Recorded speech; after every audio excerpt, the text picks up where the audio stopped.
اس دنیا کو اللہ نے کیسے بنایا؟ اللہ تعالیٰ نے جہاں بیت اللہ ہے وہاں پانی کے اندر ایک بلبلا پیدا فرمایا، پھر اس کے ذریعے سے پھیلایا، اس کو زمین کو پھیلا دیا، اور اس زمین پر اللہ تعالیٰ نے پہاڑوں کو گاڑ دیا۔ بسم اللہ الرحمن الرحیم، نحمدہ و نصلی علی رسولہ الکریم۔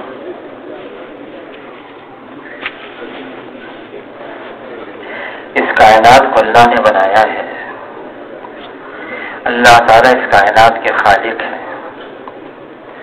اور اللہ تعالیٰ نے اس کائنات کو اکیلے بنایا ہے، بلا شرکت غیر کے بنایا ہے۔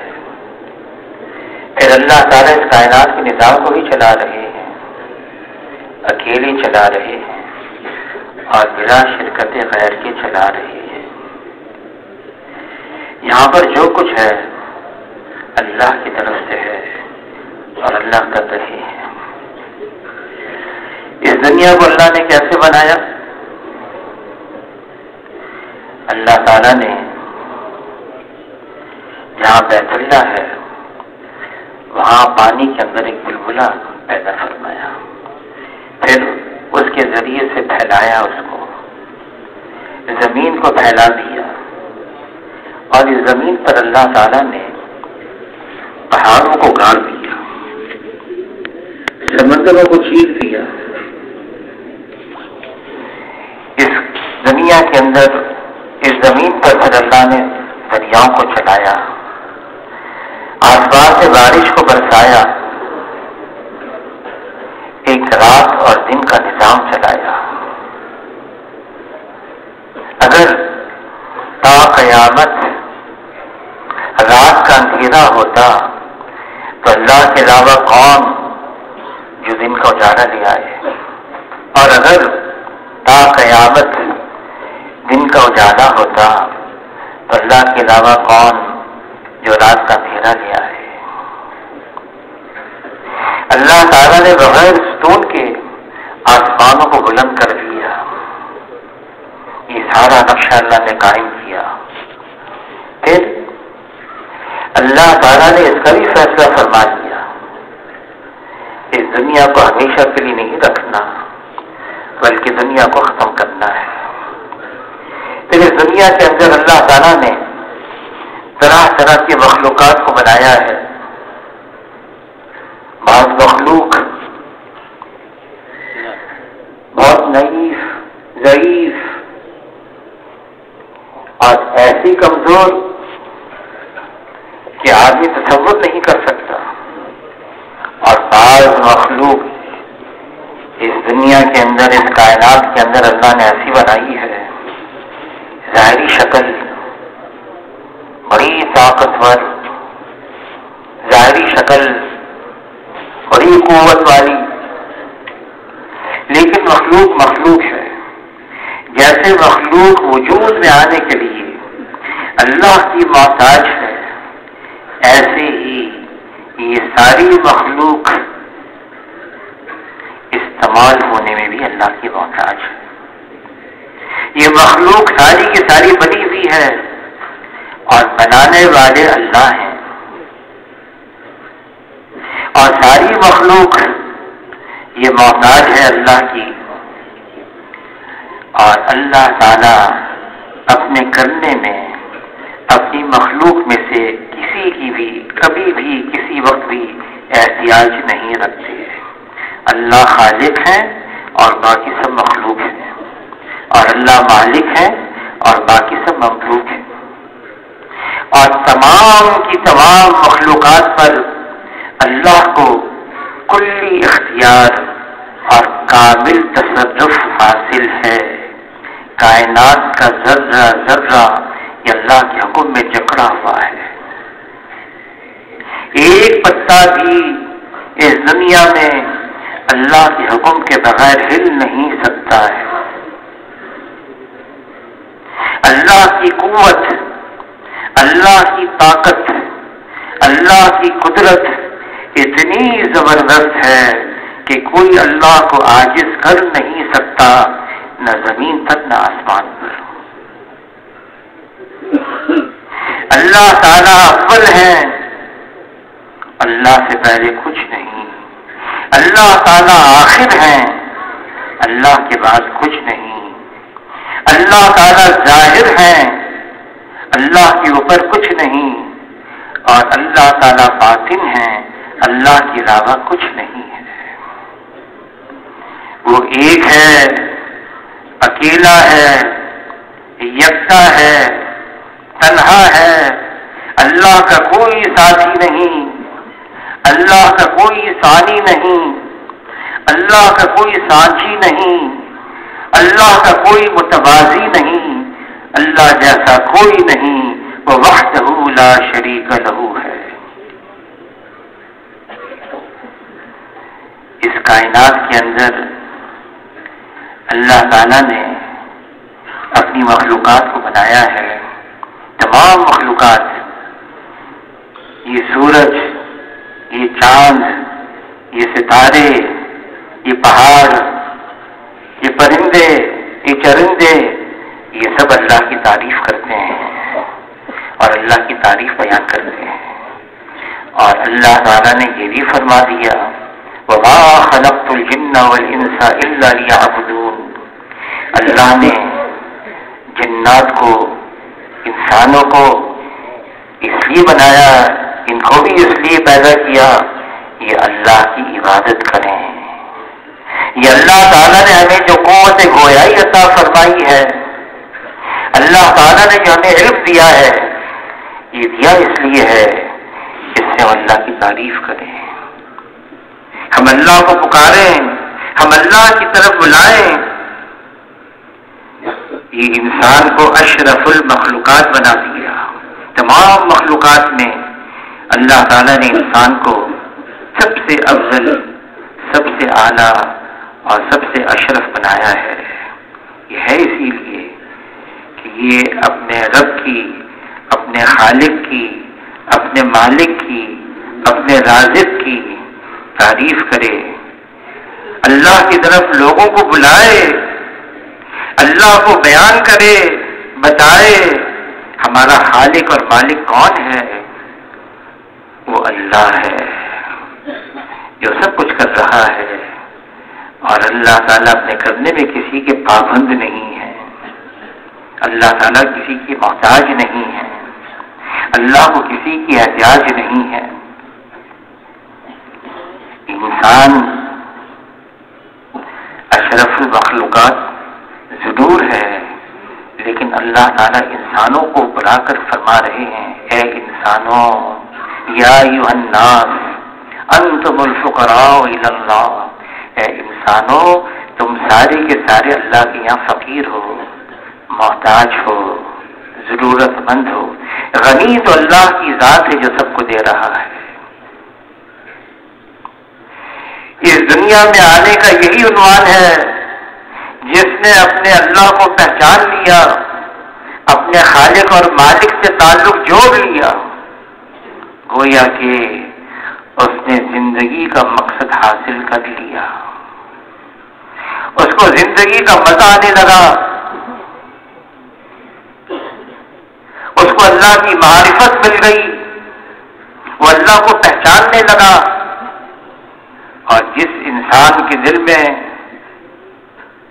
اللہ سے امید بن جاتی ہے، اور جس انسان کے دل میں اللہ کا خوف بیٹھ جاتا ہے، پھر یہ دل مطمئن ہو جاتا ہے، یہ دل منور ہو جاتا ہے، اس کو شرح صدر ہو جاتا ہے، پھر اللہ تعالیٰ سے مناجات کی سعادت مندی اس کو حاصل ہو جاتی ہے۔ حدیث پاک کا مفہوم ہے، جس نے اللہ کو پا لیا اس نے سب کچھ پا لیا، اور جس نے اللہ کو کھو دیا اس نے سب کچھ کھو دیا۔ مقصد دنیا میں آنے کا ہمارا یہی ہے، اور اللہ کو پانا کوئی مشکل کام نہیں ہے۔ وہ اللہ جو بڑے قدردان ہیں، محبت کو اللہ نے بنایا ہے، اس کے 100 حصے کیے، ایک حصہ دنیا میں بھیجا ہے اور 99 حصے اللہ نے اپنے پاس رکھے ہیں۔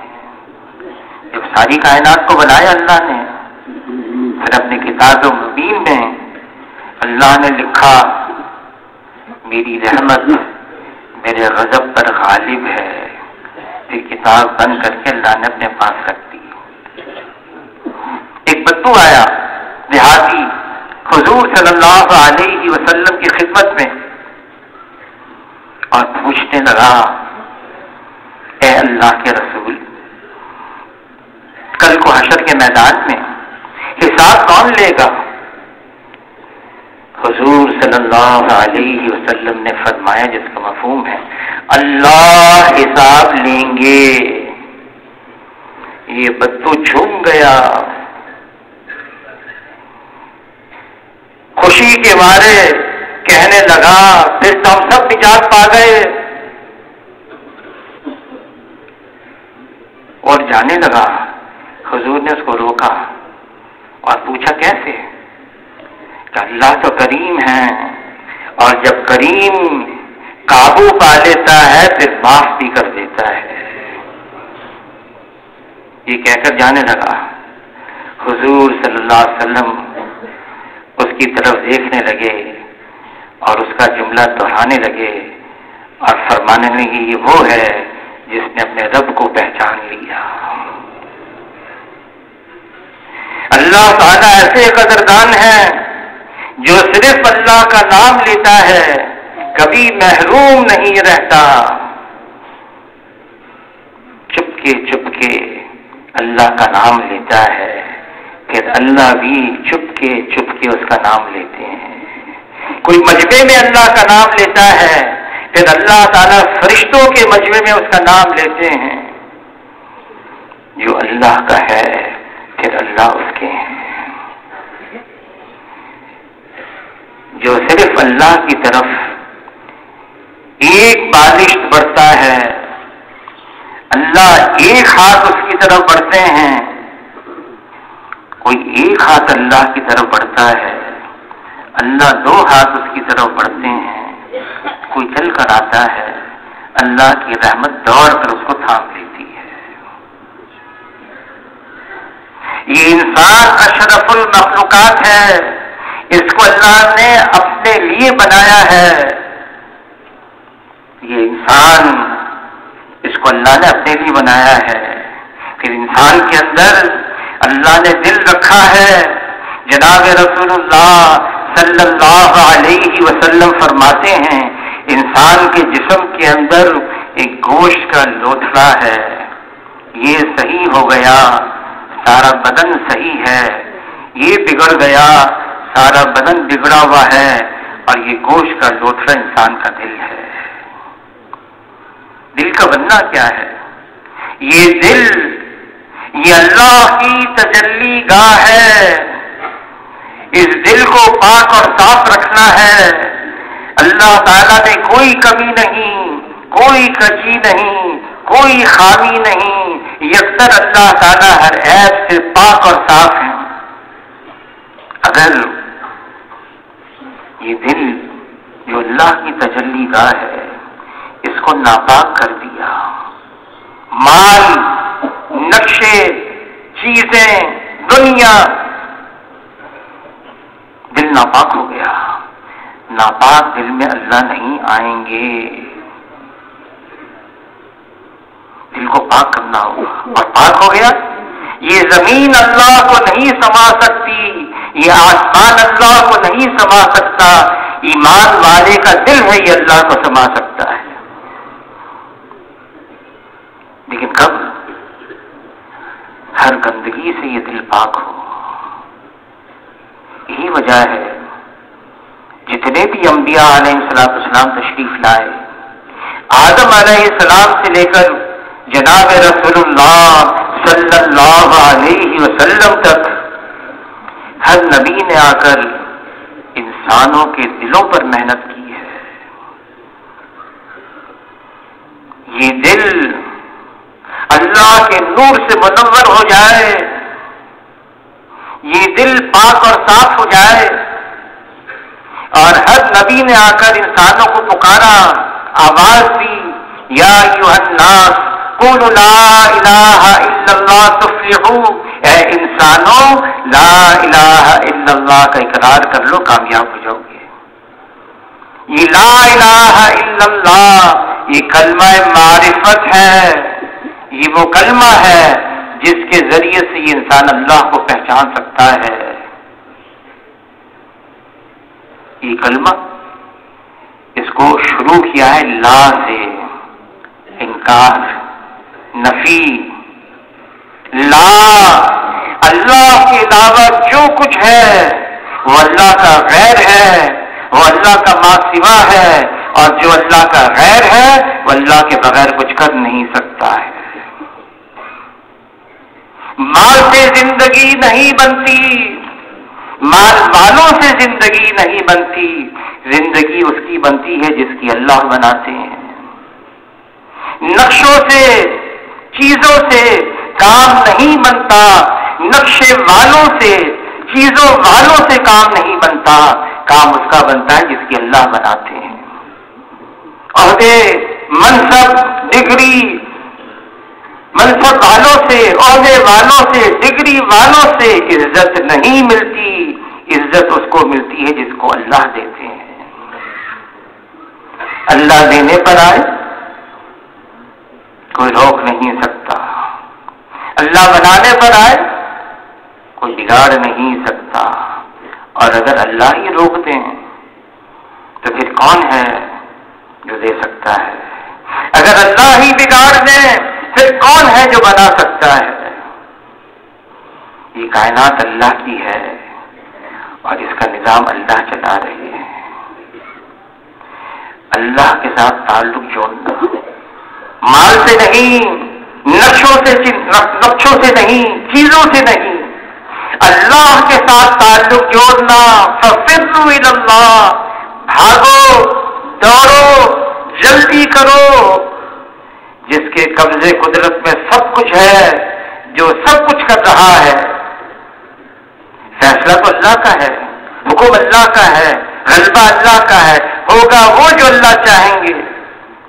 جو مخلوق چاہے گی وہ نہیں ہوگا، مخلوق کا چاہنا محض چاہنا ہے اور اللہ کا چاہنا ہو جانا ہے، اور اللہ کی چاہت ہر چیز پر غالب ہے۔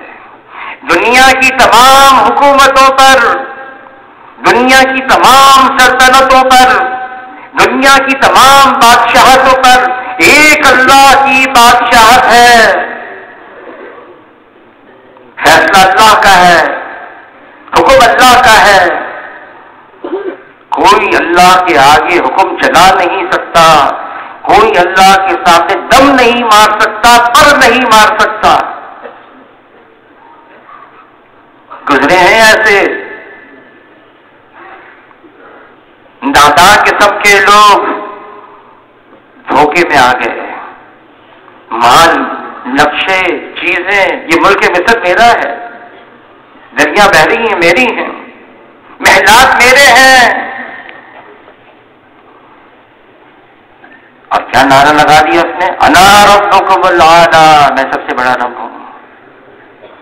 اللہ تعالیٰ نے فوراً نہیں پکڑا، موسیٰ علیہ السلام، ہارون علیہ السلام کو بھیجا، سمجھاؤ، محنت کرتے رہے، کوشش کرتے رہے۔ جب مان کر نہ دیا اس نے، چند ڈبکیاں پانی کے اندر، چند ڈبکیاں، ہوش ٹھکانے آ گئے۔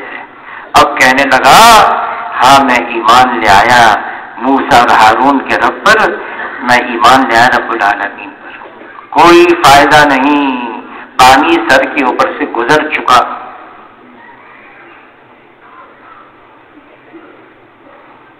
یہ کائنات اللہ کی ہے، کائنات اس کا ذرہ ذرہ اللہ کے حکم میں جکڑا ہوا ہے۔ پھر اللہ تعالیٰ یہ بھی بتا رہے ہیں، دیکھو سب کو فنا ہے، سب ختم ہو جائے گا۔ جو کچھ نظر آ رہا ہے، طرح طرح کی چیزیں اس دنیا کے اندر، اس کائنات میں، اس کو سب کو فنا ہے، ختم ہو ہونا ہے ان کو، باقی رہنے والی ذات صرف ایک اللہ کی ہے۔ وقت آئے گا اللہ سب کو ختم کر دیں گے، زمین بھی، آسمان بھی، پہاڑ بھی، دریا بھی، سورج اور چاند بھی، یہ انسان بھی، پھر فرشتے بھی، ملک الموت، سب ختم۔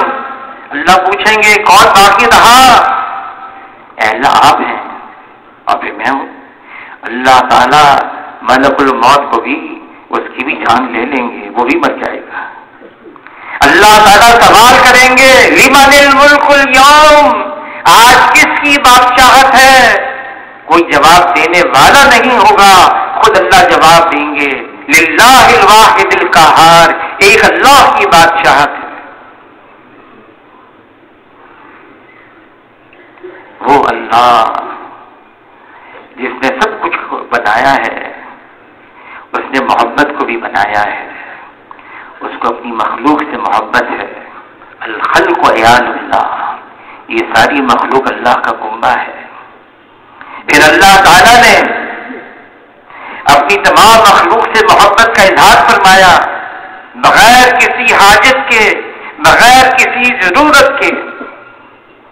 اللہ تعالیٰ جو اپنی مخلوق سے محبت کا اظہار فرما رہے ہیں، طرح طرح کے احسانات، انعامات، تعریف کر رہے ہیں۔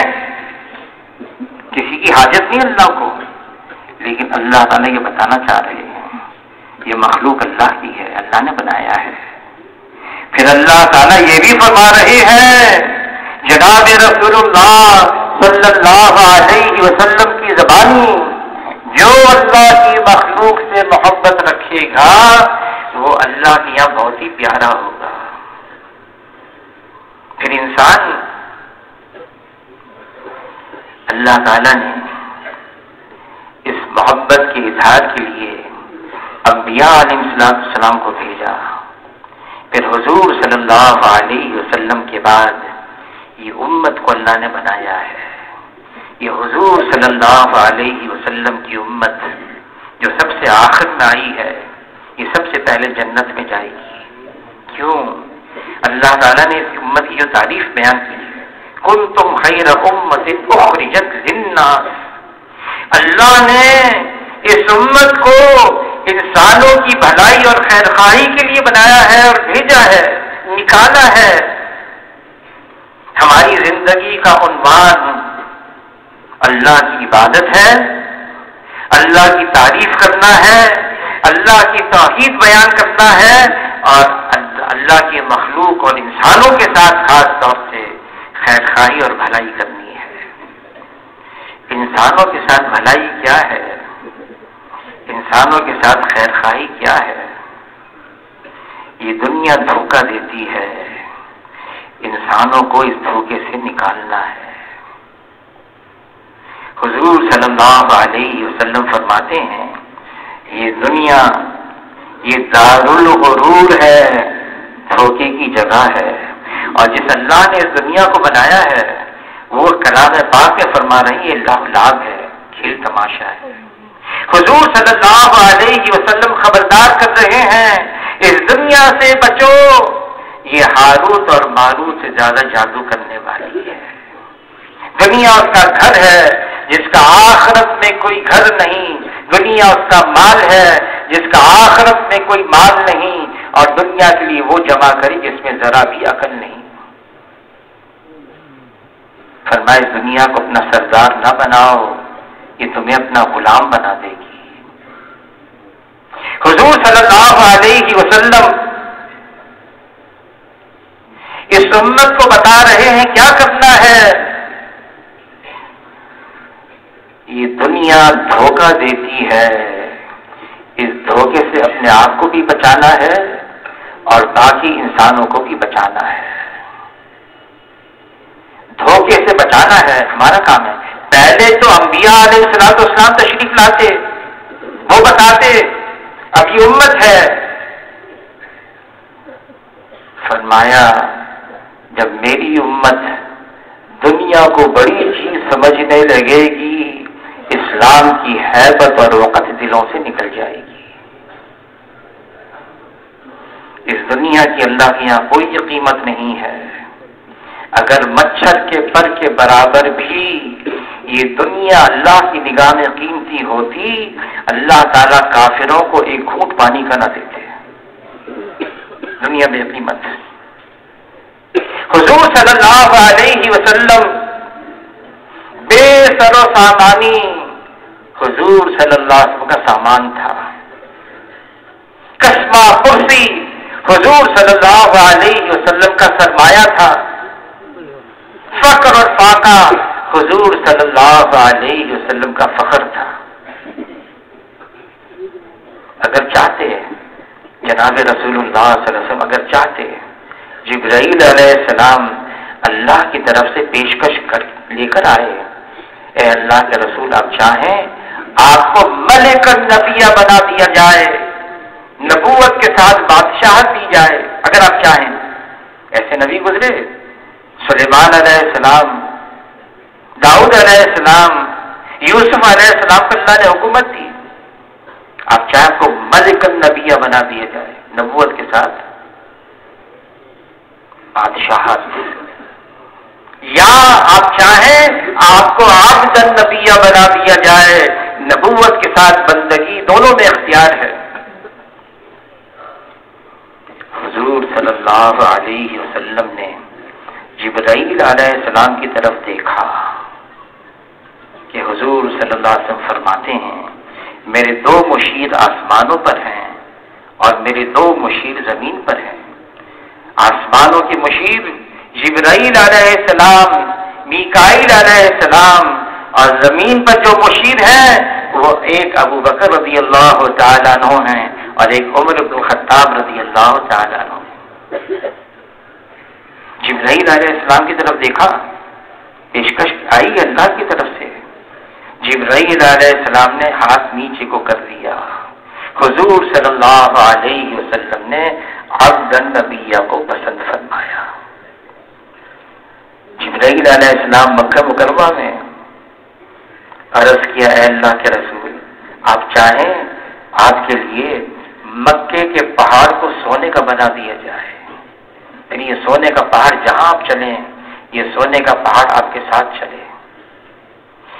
یہ سن کر حضور صلی اللہ علیہ وسلم نے دعا فرمائی، اے اللہ میں تو یہ مانگتا ہوں ایک دن کھانے کو مل جائے، اتنا مل جائے کمر سیدھی ہو جائے، اس پر میں شکر ادا کروں، اور ایک دن میرا فاقے سے گزرے اس پر میں صبر کروں۔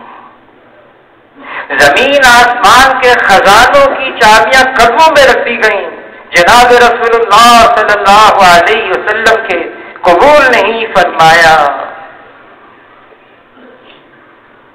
حضور صلی اللہ علیہ وسلم کسی نے کہا لا يمكن الثناء كما كان حقه بعد خدا بزرگ، تو یہ قصہ مختصر اللہ کی بات رتبہ ہے، جناب رسول اللہ صلی اللہ علیہ وسلم کا ہے۔ اگر چاہتے دنیا کی زندگی لیکن کیسے اختیار کی؟ عائشہ رضی اللہ تعالیٰ عنہ فرماتی ہیں جس مبارک حجرے میں میں حضور صلی اللہ علیہ وسلم کے ساتھ 8 سال میں نے گزارے ہیں، وہ مبارک حجرہ جنت کا باغ، جنت کا ٹکڑا۔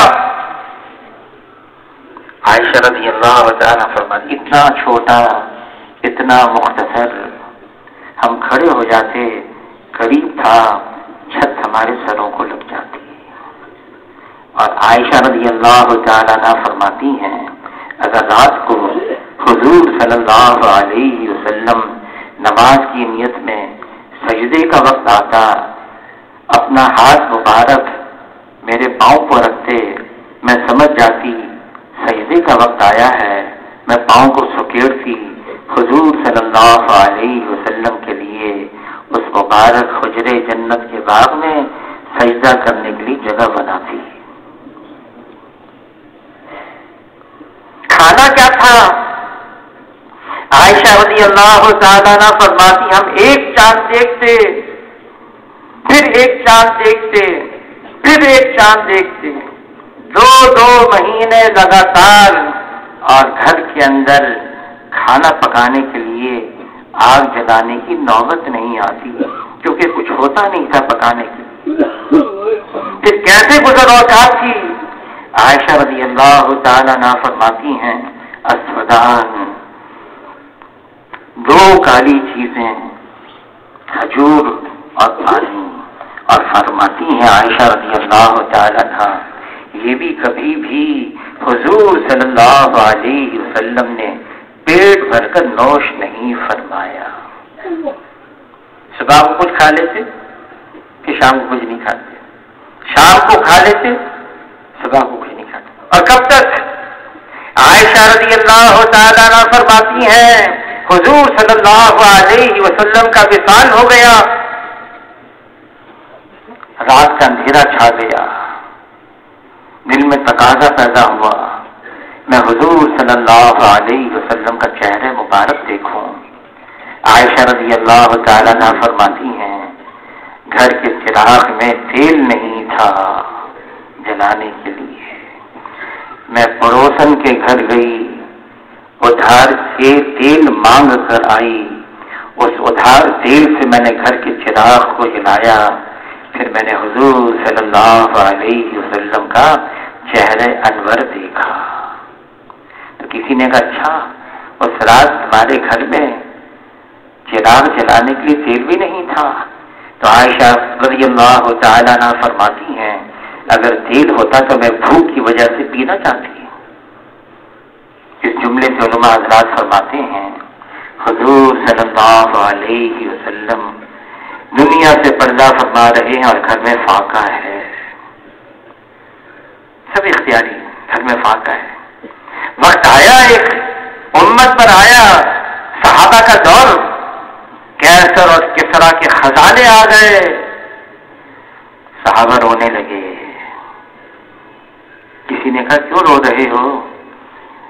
کہا حضور صلی اللہ علیہ وسلم تو مجموعہ خیر تھے، ان کے زمانے میں تو یہ نہیں آیا، وہ تو ایسے ہی چلے گئے۔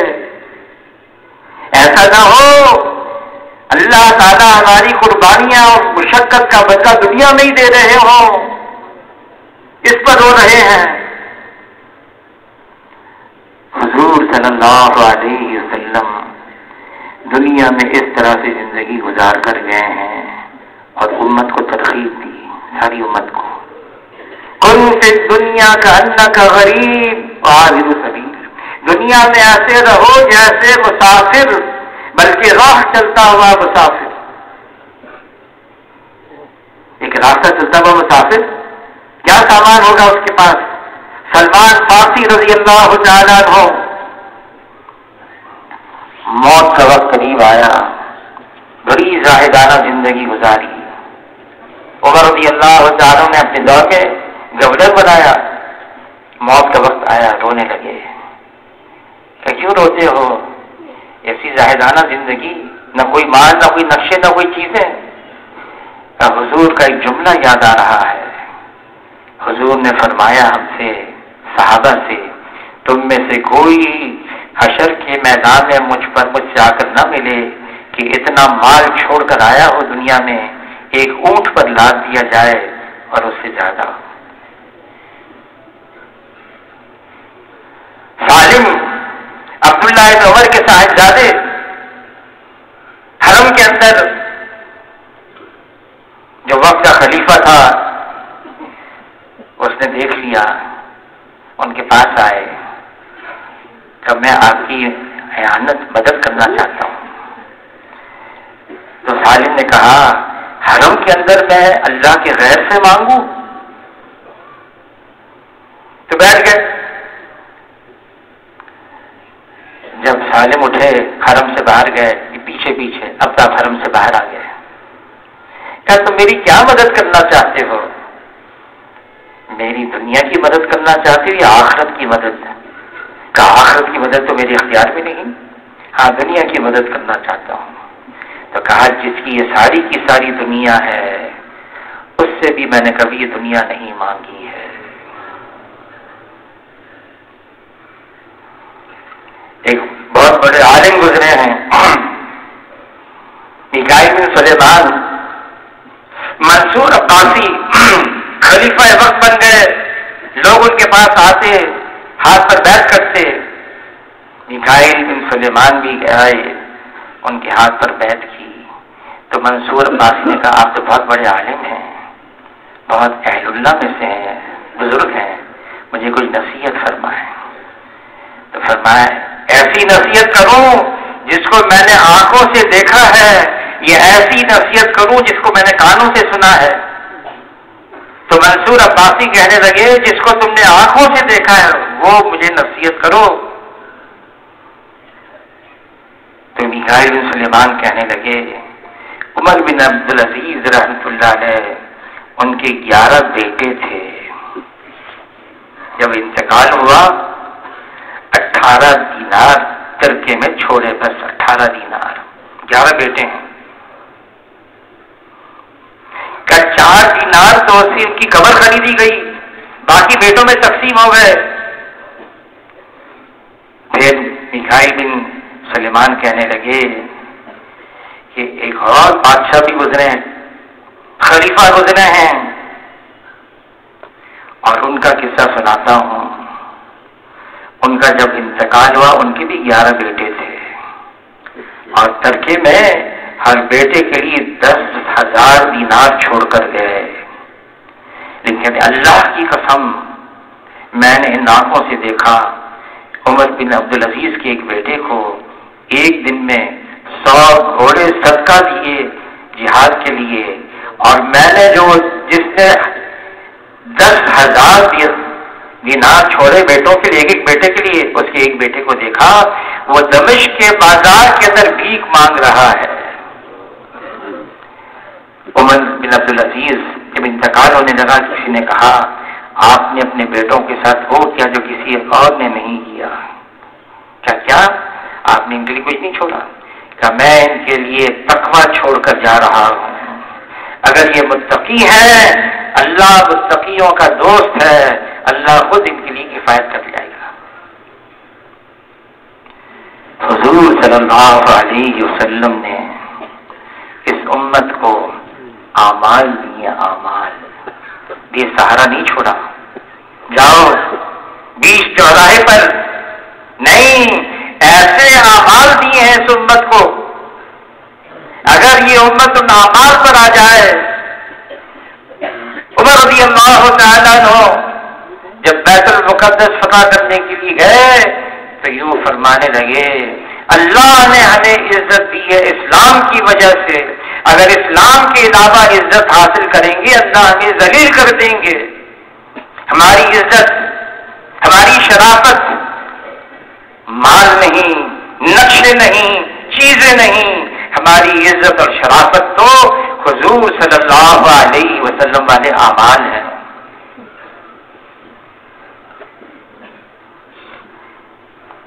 ایک بہت بڑے بزرگ گزرے ہیں، جب ان کا انتقال ہو گیا تو جنازہ کون پڑھائے گا؟ خواجہ مختار الدین کافی رحمۃ اللہ علیہ، جنازہ تیار ہے، ان کا ایک وکیل آیا، اعلان کیا ان کی ایک وصیت میرے پاس ہے، میرا جنازہ وہ پڑھائے گا جس کی کبھی تہجد کی نماز نہیں فوت ہوئی ہو، جس کی کبھی تکبیر اولیٰ فوت نہیں ہو، کبھی اس نے نامحرم پر غلط نگاہ نہ ڈالی ہو، اور کبھی بھی عصر کے فرض سے پہلے اس کی 4 سنت غیر موقع کبھی فوت نہیں ہوئی ہو۔ 4 چیزیں بتائی اعمال، انتظار میں کون آئے گا؟ ایک صاحب آگے بڑھے اور آگے بڑھ کر جنازے کے چہرے سے کپڑا ہٹا کر کہنے لگے کیا ملا؟ میرا راز فاش کرنے کے لیے کیا ملا؟ اور نماز جنازہ پڑھا دی، اور وہ کون تھے؟ وہ التمش وقت کا بادشاہ تھا، اس زمانے کے بادشاہ بھی ہارون رشید وقت کا خلیفہ ہے، روز رات کو رکعتیں پڑھا کرتے تھے روز رات کو. اعمال یہ امت کو دیے گئے ہیں. حضور صلی اللہ علیہ وسلم کی سنت. صحابہ کرام جانتے تھے حضور کی ایک ایک سنت کی قیمت کو. ایک ایک سنت کی قیمت زمین اور آسمان کے خزانوں سے زیادہ قیمتی کہ زمین اور آسمان کے خزانے ایک نہ ایک دن ختم ہو جائیں گے، لیکن حضور صلی اللہ علیہ وسلم کی ایک ایک سنت یہ اللہ کے خزانوں سے ہمیشہ دلائے گی، ہمیشہ دلائے گی اور دلاتی رہے گی. اتباع سنت یہ ہماری پہچان ہے، یہ ہماری شناخت ہے. اس کے ذریعے سے ہم جانے جاتے ہیں ہاں یہ حضور صلی اللہ علیہ وسلم کی امت ہے، یہ حضور کی اتباع کرنے والی ہے. پھر یہ امت کو اللہ نے جو دعوت کا کام دیا ہے، دعوت الی اللہ، قل ھذہ سبیلی ادعو الی اللہ علی بصیرۃ انا ومن اتبعنی. اے محمد صلی اللہ علیہ وسلم کہہ دیجئے یہ ہے میرا راستہ، اللہ کی طرف بلانا. میرا بھی یہ راستہ ہے، جو میرے متبع ہیں، میرے پیچھے چلنے والے ان کا بھی یہ راستہ ہے. اللہ کی طرف بلانا، وہ ایک ہے، اکیلا ہے، یکتا ہے. وہ خالق ہے اور باقی سب مخلوق ہے. وہ مالک ہے اور باقی سب مخلوق. وہ رازق ہے اور باقی سب مرزوق. وہ غالب ہے اور باقی سب مخلوق. وہ ہے اس کائنات کا خالق اور مالک. اس اللہ کو پہچانو اور اس اللہ کو راضی رکھو. اللہ کی رضا یہ سب سے بڑی دولت ہے. اللہ کو جس نے راضی کر لیا اس کی دنیا بھی بن گئی، اس کی آخرت بھی بن گئی. کیا دنیا کے پیچھے ہم پڑ گئے ہیں؟ دنیا کی کیا ہے؟ حضور صلی اللہ علیہ وسلم فرماتی اس کا مفہوم ہے یہ دنیا کی محبت ہر خطا کی جڑ ہے. دنیا کی محبت. فرمایا ایک وقت آنے والا ہے میری امت پر جیسے بھوکے کھانے پہ ٹوٹ پڑتے ہیں، یہ غیر میری امت پہ ٹوٹ پڑیں گے. کھانا ہوتا ہے نا، دسترخوان بچ جاتا ہے، بھوکے ہو اور دسترخوان بھی بچ گیا، کوئی روک ٹوک بھی نہیں، بلاتے آؤ آؤ یہاں کھانا بڑا لذیذ ہے، نرم ہے، گرم ہے.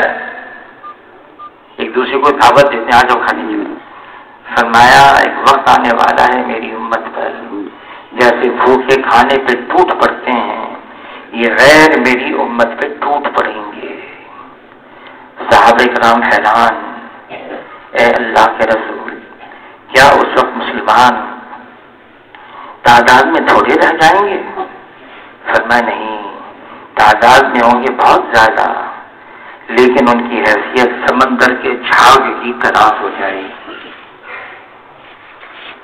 یہاں کراچی میں سمندر ہے نا، سمندر میں لہریں اٹھتی ہیں، پھر وہ لہریں وہ کنارے سے ٹکراتی ہیں، پھر جھاگ بنتی ہے، پھر دوسری لہر پیچھے سے آتی ہے، اس جھاگ کو ادھر لے جاتی ہے، ایک تیسری لہر آتی ہے اور جھاگ کو وہاں سے پھر یہاں لے کر آتی ہے.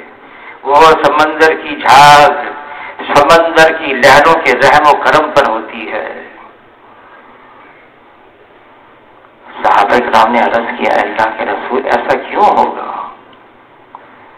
فرمایا اس لیے کہ ان کے اندر وہن کی بیماری پیدا ہو جائے گی. عرض کیا وہن کی کیا بیماری ہے؟ فرمایا حب الدنیا و کراہیت الموت، دنیا کی محبت اور موت سے کراہیت. جب یہ مرض امت کے اندر عام ہو جائے گا پھر امت غیروں کا مقابلہ کر نہیں سکتی. حضور صلی اللہ علیہ وسلم نے صحابہ کرام پر ایسی محنت فرمائی دنیا کی محبت نکل گئی. کسی نے کہا جب اللہ کی محبت آتی ہے نا، ایک تجھ سے کیا محبت ہو گئی، ساری دنیا سے وحشت ہو گئی، ہر تمنا دل سے رخصت ہو گئی، اب تو آجا، اب تو خلوت ہو گئی۔ یہ دنیا کی محبت ہر خطا کی جڑ ہے۔ حضور صلی اللہ علیہ وسلم نے اسے ڈرایا ہے، بچو اس سے، یہ جادوگر ہے، ہاروت اور ماروت سے زیادہ جادو کرنے والی ہے۔ امام غزالی رحمۃ اللہ علیہ مصروفیت، تبلیغ، تعلیم، تصنیف، تصوف، گھر آ گئے۔ کئی دنوں کے بعد بیوی نے کہا کیوں آئے ہو گھر میں، کچھ ہے نہیں کھانے کو؟ امام غزالی رحمۃ اللہ علیہ خوشی کے مارے کودنے لگے۔ بیوی نے پوچھا کیا ہوا؟ کہا میرے گھر وہ آ گیا جو حضور کے گھر رہا کرتا تھا۔ ہم ان چیزوں سے گھبراتے ہیں؟ نہیں نہیں، حضور صلی اللہ علیہ وسلم نے اختیار کیا ہے یہ ساری چیزیں اور امت کو بتا دیا کہ مقصد کیا ہے، اپنے خالق اور مالک کو راضی کرنا ہے۔ مانگنا اللہ سے ہمیشہ عافیت چاہیے، اللہ سے ہمیشہ خیریت مانگنی چاہیے، اللہ سے ہمیشہ سہولت، آسانی اور سلامتی مانگنی چاہیے۔ لیکن اگر رضا بالقضاء کوئی چیز آ گئی، مشکلات آتی ہیں، حضور صلی اللہ علیہ وسلم فرماتے ہیں جتنا مجھے ستایا گیا کسی کو اتنا نہیں ستایا گیا، جتنا مجھے ڈرایا گیا کسی کو اتنا نہیں ڈرایا گیا۔ دنیا کے اندر کیوں؟ الدنیا خلقت لکم، لیکن آگے فرمایا وَإِنَّكُمْ خُلِقْتُمْ لِلْآخِرَةِ، دنیا تو تمہاری لیے ہے لیکن تمہیں اللہ نے تو آخرت کے لیے بنایا ہے۔ حضور صلی اللہ علیہ وسلم فرماتے ہیں عقل مند ہے وہ انسان موت کو کثرت سے یاد رکھے اور موت سے پہلے موت کی تیاری کر لے۔ فرمایا یہی وہ لوگ ہیں جو دنیا کی عزت اور آخرت کی شرافت کو لے اڑے، یہی وہ لوگ ہیں جو پورے کامیاب ہیں۔ یہ تبلیغ کا کام ہے، اسی لیے ساری انسانیت کو بتانا ہے اصل تو آخرت ہے، مرنے کے بعد ایک زندگی آ رہی ہے، ہمیشہ کی زندگی ہے، کبھی بھی ختم ہونے والی زندگی نہیں ہے۔ اس زندگی کی تیاری کے لیے اللہ نے دنیا میں بھیجا ہے اور وقت میں ٹھہراؤ نہیں ہے، یہ وقت تیزی سے گزر رہا ہے اور گزر جائے گا تیزی سے۔ ہم اس زمانے میں پہنچ چکے ہیں، سال مہینوں جیسے، مہینے ہفتوں جیسے، ہفتے دنوں جیسے اس زمانے میں ہم پہنچ چکے ہیں۔ کتنا تیزی سے وقت گزر رہا ہے اور پھر موت بھی آ جائے گی۔ اس لیے فرمایا عقل مندی کی بات یہ ہے ہم اس کی تیاری کریں، یہ بات بتانی ہے، سمجھانی اپنے آپ کو بھی اور ساری انسانیت کو۔ اس کے لیے تبلیغ کا کام ہے۔ یہ جو اجتماع ہے، اجتماع ہمارا کراچی کا، اب اجتماع 25 کی شام سے 26، 27، 28 کو دعا ہے اسی مہینے کے آخر میں۔ اور اجتماع ہے کیوں؟ یہ ہے اس لیے فرمایا اس کے ذریعے سے حق کی قبولیت کی استعداد پیدا ہوتی ہے۔ حق کے قبولیت کی استعداد، یہ سمجھنے کی بات ہے۔ حق کی قبولیت کی استعداد کیا ہے؟ جب حضور صلی اللہ علیہ وسلم معراج پر تشریف لے گئے، واپس آئے، ام ہانی کو ساری بات سمجھا دی اور یہ گھر میں ٹھہرے ہوئے تھے، فجر کی نماز کے لیے جا رہے ہیں، تو ام ہانی رضی اللہ تعالیٰ عنہ نے عرض کیا اللہ کے رسول آپ نے جتنی باتیں مجھے بتائی ہیں لوگوں کو نہ بتائیے گا، آپ کو کوئی تکلیف نہ پہنچا دے، آپ کو کوئی مشکل میں نہ ڈال دے، مذاق نہ اڑائے کہ حق کے قبول ہونے کی استعداد بھی آئی نہیں ہے۔ الحمدللہ اللہ نے ہمیں ایمان کی دولت سے نواز دی، الحمدللہ ایمان بہت بڑی دولت ہے، لیکن ایمان کی سطحیں ہوتی ہیں۔ حضور صلی اللہ علیہ وسلم نے فرمایا یہ ایمان بھی پرانا ہو جاتا ہے، جیسے کپڑا پرانا ہو جائے اس کے نقش و نگار دھندلے ہو جاتے ہیں. ایسے ایمان کا بھی حال ہے. تو صحابہ اکرام نے عرض کیا اللہ کے رسول اگر ایمان پرانا ہو جائے تو پھر کیا کریں؟ فرمایا اس کو تازہ کرو. کیسے تازہ کریں؟ فرمایا اکثر من قول لا الہ الا اللہ. اس کا تکرار کرنا، اس کے ماحول میں رہنا، اس کی باتیں سننا، باتیں کہنا ایمان کو تازہ کرتا ہے. یہ ایمان یہ تازہ ہو جائے. ورنہ حضور صلی اللہ علیہ وسلم نے خبر دی ایک ایسا وقت آنے والا ہے صبح کو وہ ایمان والا ہوگا، شام ہوگی تو وہ کہے گا میں بغیر ایمان کے ہوں. اللہ ہم سب کی حفاظت فرمائے. اس لیے یہ اجتماعات، اس میں جانا، اور یہ اجتماع صرف بات سننے کے لیے نہیں ہے. امت اپنے کام پر آ جائے، امت اپنے مقصد پر آ جائے. جو کام اللہ نے ہمارے ذمہ لگایا ہے، دعوت اللہ کا کام، امت کا ایک ایک فرد یہ احساس پیدا کر لے میں حضور صلی اللہ علیہ وسلم کا امتی ہوں، اور امتی ہونے کی حیثیت سے جو کام میرے ذمہ اللہ نے لگایا ہے کہ اللہ کے راستے نکل کر دین کے لیے محنت کوشش کرنا. ہاں ہماری ذمہ کوشش کرنا ہے. ہدایت اللہ ہی کے ہاتھ میں ہے. انک لا تہدی من احببت، لیکن ہدایت کا جو بہت بڑا سبب ہے وہ نبی کی محنت ہے، اللہ کے راستے میں نکلنا ہے، خروج. مولانا الیاس صاحب رحمۃ اللہ علیہ ان کی خدمت میں اور زمانے کے بہت بڑے عالم آئے اور کہنے لگے آپ نے تبلیغ کا کام جو شروع کیا ہے مجھے یہ کام سیکھنا ہے. مولانا الیاس صاحب رحمۃ اللہ علیہ فرمانے لگے کام بہت آسان ہے، لوگوں کو اللہ کے راستے میں نکلنے کے لیے تیار کرنا ہے. دیکھو وہ سامنے وہ نابینا بیٹھے ہوئے نا، نابینا قاری جی بیٹھے ہیں، حافظ جی بیٹھے ہوئے. ایک نابینا حافظ جی بیٹھے تھے ذرا فاصلے پر، جاؤ اور ان کو 3 دن کے لیے تیار کرو جماعت میں نکلنے کے لیے. اب یہ بہت بڑے عالم گئے ان کے پاس، اور ان کے پاس بیٹھ کر کہنے کے حضرت جی نے بھیجا ہے، فرمائیے. اور اس لیے بھیجا میں تم کو 3 دن کے لیے تیار کروں جماعت میں نکلنے کے لیے. کہا حضرت جی نے بھیجا ہے؟ ہاں تو میں تیار ہوں. تیار ہو گئے، واپس آئے. حضرت وہ تو تیار ہو گئے 3 دن کے لیے تیار، لیکن بات سمجھ میں نہیں آئی. وہ تو نابینا ہے، اس کو نظر کچھ نہیں آتا. اگر وہ نکل گیا جماعت میں وہ تو ٹھوکریں کھائے گا.